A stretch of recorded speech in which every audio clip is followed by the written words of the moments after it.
हमारे पास एक कपल है, इनका नाम है कलुआ और कलुई।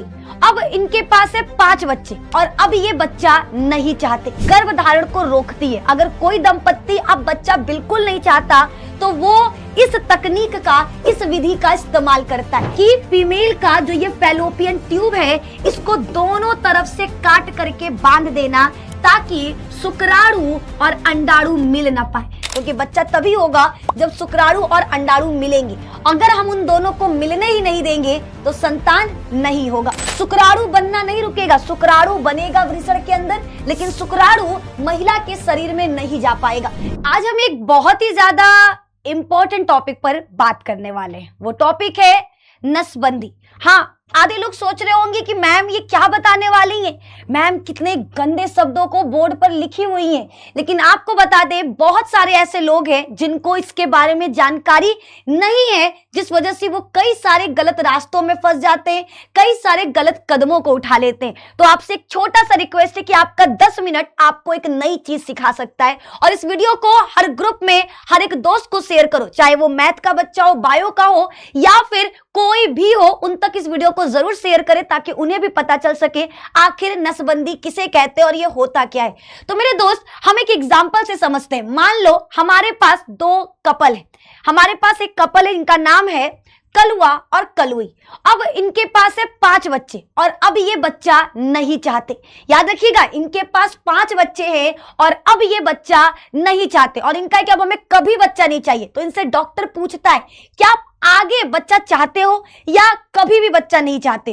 तो उन दोनों का फैसला रहता है कि अब हमें बच्चा बिल्कुल ही नहीं चाहिए, क्योंकि हमारे पास पहले ही बच्चे बहुत सारे हैं। तो ऐसे में डॉक्टर उनको नसबंदी कराने का सुझाव देता है। तो यही नसबंदी है। आप कहोगे मैम नसबंदी कराने का सुझाव देता है, मतलब नसबंदी क्या डॉक्टर करेगा या हम खुद कर सकते हैं? नहीं, ये आप खुद नहीं कर सकते। नसबंदी एक शल्य क्रिया और स्थायी विधि है। याद रखना, ये डॉक्टर्स के द्वारा की जाने वाली एक विधि है जो स्थायी रूप से गर्भधारण को रोकती है। अगर कोई दंपत्ति अब बच्चा बिल्कुल नहीं चाहता तो वो इस तकनीक का, इस विधि का इस्तेमाल करता है। ये याद रखना, नसबंदी हमारा स्थायी विधि है और ये तभी कराया जाता है जब कोई दंपत्ति ये फैसला कर लेगा कि अब उसे बच्चा नहीं चाहिए। और ये 2 प्रकार का होता है, पुरुष नसबंदी और महिला नसबंदी। अगर एक कपल, जिसमें हमने एग्जाम्पल दिया कलुआ और कलुई का, उन दोनों में से अगर कोई भी नसबंदी करा लेता है तो वो दोनों संतान उत्पन्न नहीं कर सकते। संतान कब होता है? जब शुक्राणु और अंडाणु मिलेगा। अगर हम इन दोनों को मिलने ही नहीं देंगे तो संतान नहीं होगा। तो अगर हम बात करें महिला नसबंदी का, तो इसे अंग्रेजी में कहते हैं ट्यूबेक्टोमी, जिसमें महिला के फैलोपियन ट्यूब, आपको हमने मादा जनन तंत्र में पढ़ाया था, जो श्रोणि भाग में स्थित है, गर्भाशय के अगल बगल 10 से 12 सेंटीमीटर लंबी एक नलिका पाई जाती है जिसे फैलोपियन नलिका कहते हैं। महिला नसबंदी में इसी फैलोपियन नलिका को दोनों तरफ से काट करके बांध दिया जाता है ताकि मेल और फीमेल जब सेक्स करे, दोनों जब संबंध बनाए, तो मेल के बॉडी से जो शुक्राणु निकले वो क्या है, वो यहीं पर रह जाए। हमारा अंडा यहाँ है, शुक्राणु है, और यहाँ पे क्या हो चुका है, रास्ता बंद हो चुका है। यानी सिंपल सा महिला नसबंदी का मतलब होता है कि फीमेल का जो ये फैलोपियन ट्यूब है इसको दोनों तरफ से काट करके बांध देना ताकि शुक्राणु और अंडाणु मिल ना पाए, ताकि शुक्राणु और अंडाणु न मिल सके। इस तकनीक को, इस विधि को हम महिला नसबंदी या ट्यूबेक्टोमी कहते हैं। ठीक है, ये आपको याद रखना है। ये पूरी तरीके से निषेचन की क्रिया या बोल सकते हैं संतान उत्पन्न करने की जो क्षमता है उसे खत्म कर देता है। अब बढ़ते हैं मेल की तरफ। अगर लड़का ये कहता है कि अब मुझे बच्चा नहीं चाहिए और वो अगर नसबंदी कराए तो उसे कहते हैं वेसेक्टोमी। यानी पुरुष में होने वाले नसबंदी को अंग्रेजी में कहा जाता है वेसेक्टोमी।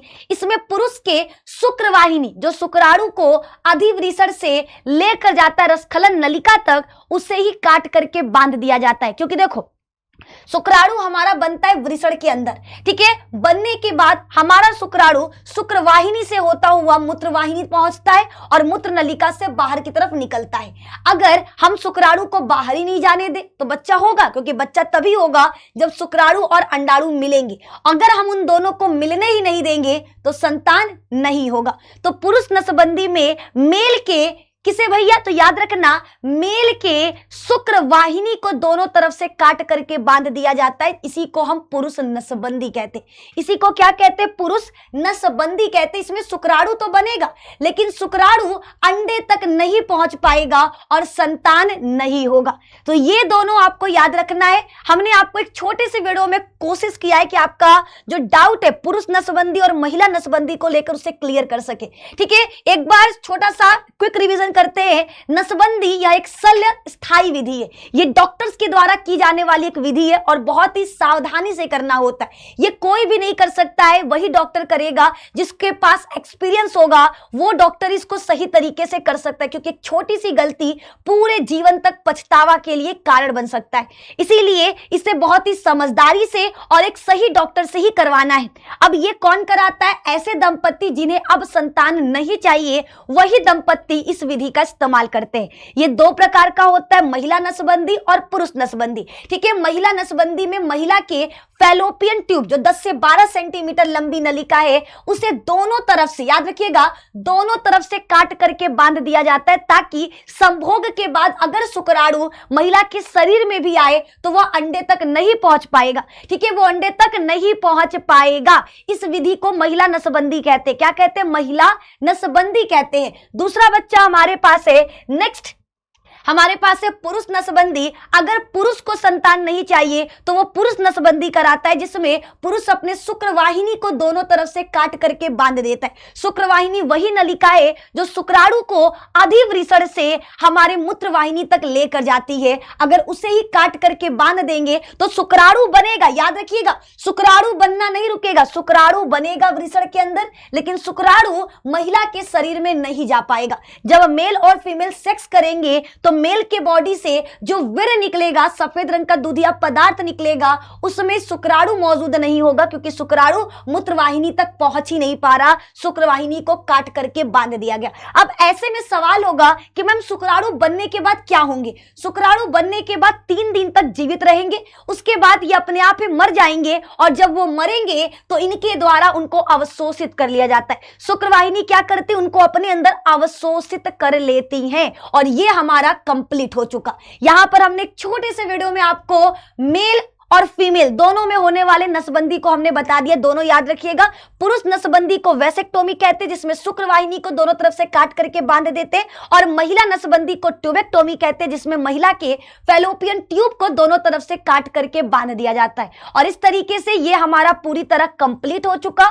मिलेंगे अब आपसे नेक्स्ट वीडियो में, जहां पर इसी तरीके से एक क्विक रिवीजन कराएंगे आपके मोस्ट इंपॉर्टेंट टॉपिक का। ये जानकारी आपको कैसी लगी कमेंट में जरूर बताना, और इसी तरीके से हम आपके लिए वीडियोस लाते रहेंगे। तो आपके मन में अगर कोई डाउट हो, कोई क्वेश्चन हो, तो आप कमेंट में कर सकते हो, ताकि हम बता सके किस बच्चे ने सवाल पूछा था और हमने उस बच्चे का जवाब दे दिया वीडियो के माध्यम से। तो कमेंट, हाँ वीडियो पसंद आए तो लाइक जरूर करिएगा, शेयर करिएगा, और चैनल पे नए हैं तो चैनल को सब्सक्राइब कर लीजिएगा, क्योंकि निधि मैम मिलेंगी सिर्फ और सिर्फ निधि मैम साइंस चैनल पर। तो मिलते हैं नेक्स्ट वीडियो में, तब तक जय हिंद, जय भारत, धन्यवाद।